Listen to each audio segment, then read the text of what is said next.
Hello again. So now I'm going to be reading you guys a selection from our Vi and Gawain interrogation log, which Elisa requested.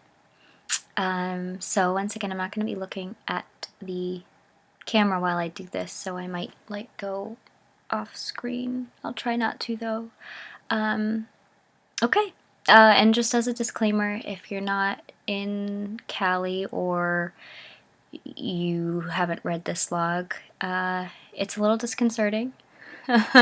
So just be aware, it's a little creepy. Okay.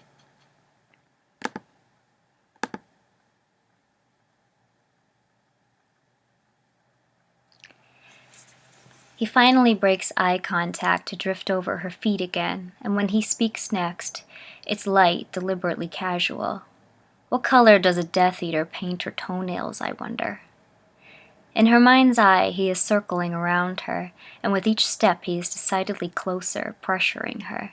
She wonders vaguely if this is what a squirrel feels like in its dying moments when vultures fly quietly in. And in immediate alarm, the scarf she lovingly says, of bruises around her neck takes hold, and she sees Rabaston's anger come into view and recalls the feeling of the magic of survival trembling through her fingers. Violetta Burke is no squirrel, and this Error is no vulture, despite his many features reminiscent of one. So she hardens because it is the easiest thing to do right now.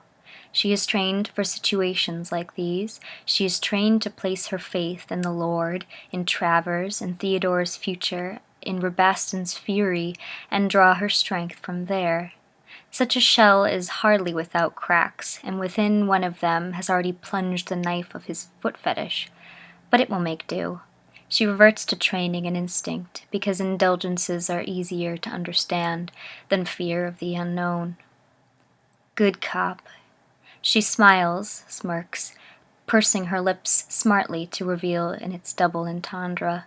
She lacks the knowledge to understand why this arrow is so fixated on her feet, only the survival instincts to tell her that it is unnatural. They flex, each toe stretching in their discomfort. They're groomed enough. Besides, shouldn't you be more concerned with the company I keep? At this point, she is almost ready to volunteer information than to feel the gaze of his lecherous eyes again.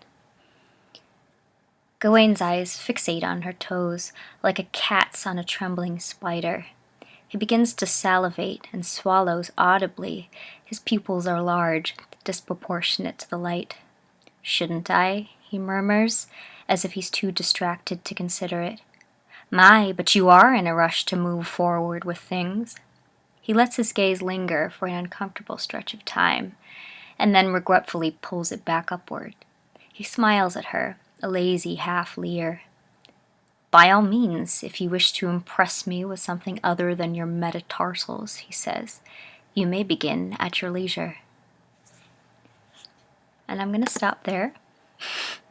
Told you it was weird. And that's it. Bye-bye.